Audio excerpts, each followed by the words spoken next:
त्वं हि नः पिता वसो त्वं माता शतकृतो बभूविधा अधाते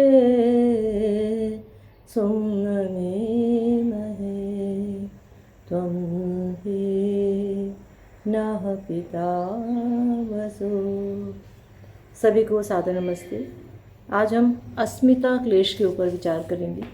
जो 5 क्लेश बताए हैं, अविद्या, अस्मिता, राग, द्वेष, अभिनिवेश, उनमें अस्मिता एक ऐसा शब्द आता है जिसके ऊपर हम बहुत कम विचार करते हैं। तो पहले जानें कि अस्मिता क्लेश है क्या। अस्मिता क्लेश का अर्थ है मन और आत्मा दोनों को एक मान बैठना। मन और आत्मा दोनों अलग अलग हैं। आत्मा चेतन है, हमारा अपना स्वरूप, हम आत्म स्वरूप हैं, हम चेतन हैं, किंतु मन जड़ है।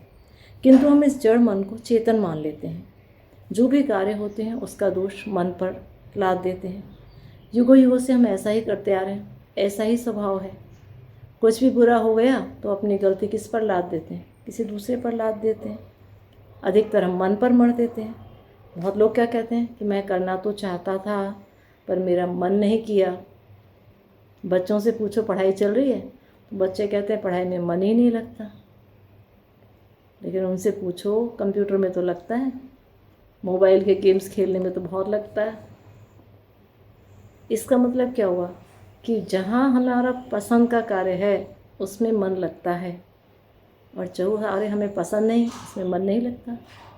मतलब कि वो मन नहीं कुछ कर रहा है, हम ही जहाँ चाहते हैं वहाँ उसे लगा देते हैं, और जहाँ हम नहीं चाहते वहाँ हम उसे नहीं लगाते, और फिर हम एक बहाना बना लेते हैं कि मन नहीं लग रहा। हमें सोचना पड़ेगा, विचार करना पड़ेगा कि ये मन नहीं मान रहा है या मैं नहीं मान रहा हूँ। कोई भी वस्तु, कोई भी मशीन जब हम खरीद के लाते हैं ना, तो हम उसका मैनुअल जानते हैं, इसे कैसे चलाया जाए। साइकिल खरीदेंगे, चलाना सीखना पड़ेगा। वॉशिंग मशीन लाएंगे, कंप्यूटर लाएंगे, जो भी सामान लाएंगे हमें उसको नियंत्रण करना, चलाना आएगा। गाड़ी लेंगे, गाड़ी को चलाना नहीं सीखेंगे और कहीं भी गाड़ी मार देंगे और फिर हम कहेंगे ये गाड़ी अपने आप, गाड़ी ने मार दिया, मैंने क्या किया। तो बताइए कोई आपकी बात मानेगा? यही कहेंगे ना कि आपने पहले गाड़ी चलाना क्यों नहीं सीखा। तो मन के संदर्भ में भी हम ऐसा कह सकते हैं कि यदि हमें मन की बात नहीं माननी है तो हमें मन को चलाना सीखना पड़ेगा।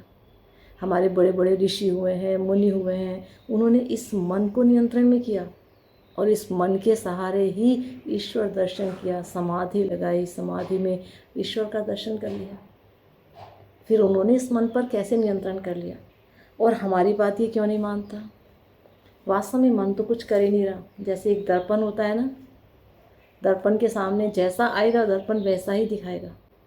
हमने जैसे विचार इस मन को दे रखे हैं, युगों युगों से हम जिन कामों को करते आए हैं उनकी छाप मन पर पड़ गई और मन वही दिखा रहा है।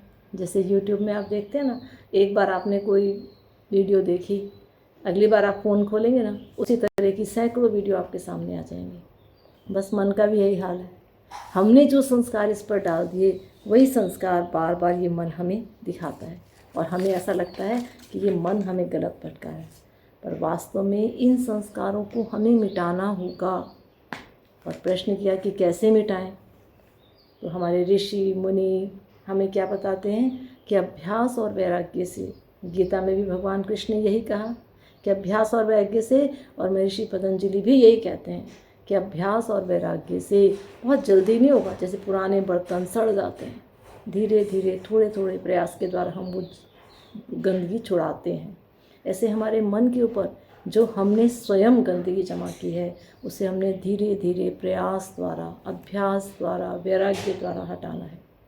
कैसे अभ्यास और वैराग्य होगा कि बार बार हम अपने आप को समझाएंगे कि ये संसार नश्वर है, ये संसार के संबंध नश्वर हैं, ये हमेशा हमारे साथ रहने वाले नहीं हैं, कभी भी छूट जाएंगे।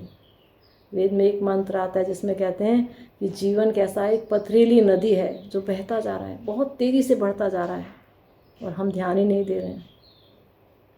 हम संसार में खोए पड़े हैं और हम क्या सोच रहे हैं कि जब संसार से जाने का समय होगा बस तब अपने पैसे के बल पे, संबंधों के बल पे, संपत्ति के बल पे मोक्ष तक पहुंच जाएंगे। लेकिन ध्यान रहे ये सब सहारे हमारे काम नहीं आने वाले। जो भी हमने इकट्ठे किए सब बेकार हैं। जितनी जल्दी चेत जाए उतना अच्छा है, जितनी जल्दी वैराग्य जग जाए मन में उतना ही अच्छा।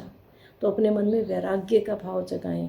संसार में देखते हैं ना, हमारे सामने ही लोग मर रहे हैं, जा रहे हैं। संसार में देखते हैं जिनको हम बहुत अपना समझते हैं, किसी दिन वो भी हमारे से अलग हो जाते हैं, छोड़ देते हैं हमें। और धन तो कभी हमारे साथ काम आता ही नहीं। तो ये संसार के समस्त साधन हैं जिन्हें हमें जीने के लिए उपयोग करना है, लेकिन इनमें ही खो नहीं जाना है। ये बार बार अभ्यास द्वारा, निधिध्यासन द्वारा, चिंतन द्वारा, मनन द्वारा मन को समझाना पड़ेगा और फिर इसे जीवन में उतारना पड़ेगा। तो जब जीवन में हमारे ये उतर जाएगा, हमें ढंग से समझ आ जाएगा, क्योंकि समझ हमें ही आना है। चेतन आत्मा ही है, इच्छा द्वेष आत्मा ही कर रही है। तो आत्मा को ये बात समझनी पड़ेगी कि संसार में मैं जिस आनंद, जिस मोक्ष को पाने के लिए आया हूँ, उसके साधन ये सब नहीं है जिन्हें मैं बटोर रहा हूँ। कल आर्य समाज में एक उपदेश चल रहा था, आचार्य जी ने बहुत अच्छी कहानी सुनाई थी। उन्होंने कहा कि एक आदमी जो है राजा के दरबार में एक हीरा लेके आया और उसने कहा मैं इस हीरे का मूल्य जानना चाहता हूँ। तो सभी दरबारियों ने प्रयास करा, कोई उसका सही मूल्य नहीं बता पाया। तो एक 90 वर्ष का बूढ़ा आया, उसने हीरे को परखा और कहा कि इसका मूल्य 99 लाख रुपए है। तो राजा ने कहा 99 लाख, अरे 1 करोड़ ही बोल दो। उसने कहा नहीं महाराज, बस 99 लाख ही है इसका मूल्य। तो राजा ने पूछा तुम सिद्ध कर सकते हो? उसने कहा हाँ मैं सिद्ध कर दूंगा। तो उसने कांच के टुकड़े मंगवाए और 100 कांच के टुकड़े मंगवाए और उस हीरे के आसपास रख दिए। 99 कांच के टुकड़ों में उस हीरे की चमक आ रही थी, सिर्फ एक में नहीं आ रही थी। और उस वृद्ध ने कहा देखो महाराज, मैंने कहा था ना ये 99 लाख का ही है, 1 करोड़ का नहीं है। राजा हैरान, सब दंग, अरे इस वृद्ध व्यक्ति को कितनी सूक्ष्म बुद्धि है, कितनी सूक्ष्म बुद्धि है। तो इसने उस हीरे को देख के ये एहसास कर लिया, जान लिया। राजा ने उसे बड़ा पुरस्कार देने की सोचा, लेकिन तभी राजा का एक मंत्री था, वो आया और उसने कहा महाराज मैं भी इसे कुछ उपहार देना चाहता हूँ। राजा ने कहा बिल्कुल, ये तो उपहार डिजर्व ही करता है, दो आप भी। उसने एक मुट्ठी मिट्टी ली और उसके मुंह पर मारी। अब सब चौंक गए कि ये क्या किया, ये क्या किया तुमने? तो उस वृद्ध ने कहा क्षमा करें महाराज, इस वृद्ध ने 99 वर्ष अपने 90 वर्ष अपने जीवन के एक इस कांच के टुकड़े को परखने में, इसका ज्ञान प्राप्त करने में लगा दिए, और जो हीरा जन्म भगवान ने इसे दिया था उसके बारे में इसने कुछ भी नहीं किया। हम सब भी यही कर रहे हैं, कांच के लिए, व्यर्थ की चीज़ों को इकट्ठा करने के लिए अपना सारा जीवन बर्बाद कर रहे हैं, सारा जीवन व्यर्थ की बातों में बिताते चले जा रहे हैं। और जो हमारा मनुष्य जीवन जो हीरा जैसा है, अनमोल है, उसको परखने का, उसकी कीमत जानने का प्रयास नहीं करते, जो हमें कभी मिलेगा ही नहीं इसके बाद, क्योंकि हम संचित कर्म तो कर ही नहीं रहे हैं, कुछ कर्म कर ही नहीं रहे हैं। इस विषय में हम अपनी सारी एनर्जी, हम अपनी सारी विद्या व्यर्थ के कामों में, व्यर्थ की चीज़ों में विश्लेषण करने में, सोचने में, अध्ययन करने में लगाते हैं। ये सोचने का प्रयास नहीं करते कि हम इस संसार में क्यों आए, हमारे जीवन का उद्देश्य क्या है, और अगर ये जीवन यूं ही बीत गया तो हमें अंत में क्या हो मिलेगा। तो ये बहुत गंभीर विषय है, हमें इस विषय पर विचार करना चाहिए, बार बार अपने स्वरूप को जानना चाहिए और पहचानना चाहिए और समझना चाहिए कि विवेकपूर्वक मुझे मोक्ष की ओर बढ़ना है, मुक्ति की ओर बढ़ना है, और मुझे अपने आप को अभ्यास और वैराग्य द्वारा नियंत्रित करना है अपने मन को, जिससे मेरा मन अच्छे कार्यों की ओर मुझे ले जा सके।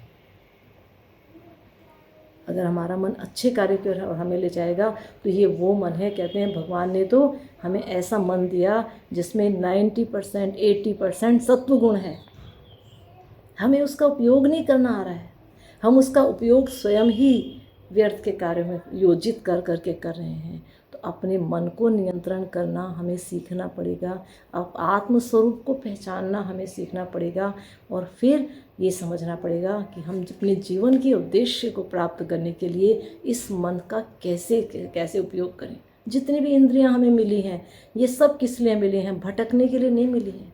ये सब इसलिए मिली थी कि हम इनके द्वारा परमेश्वर की ओर बढ़ सकें, आत्मोन्नति कर सकें, अपना विकास कर सकें, उत्थान कर सकें, मोक्ष की ओर बढ़ सकें। लेकिन हम ये सब भूलकर व्यर्थ के कामों में उलझे हुए हैं और अक्सर मन को दोष देते हैं। एक बहुत सुंदर गीत लिखा है, तोरा मन दर्पण कहलाए, तोरा मन दर्पण कहलाए, भले बुरे सारे कर्मों को देखे और दिखाए, तोरा मन दर्पण कहलाए। मन ही ईश्वर मन ही देवता, मन से बड़ा न को। हाँ, मन ही ईश्वर मन ही देवता, मन से बड़ा न कोई। मन उजियारा जब जब फैले, जग उजियारा हो। इस उजड़े दर्पण पर प्राणी धूल न जमने पाए, तोरा मन दर्पण कहलाए, हे तोरा मन दर्पण कहलाए।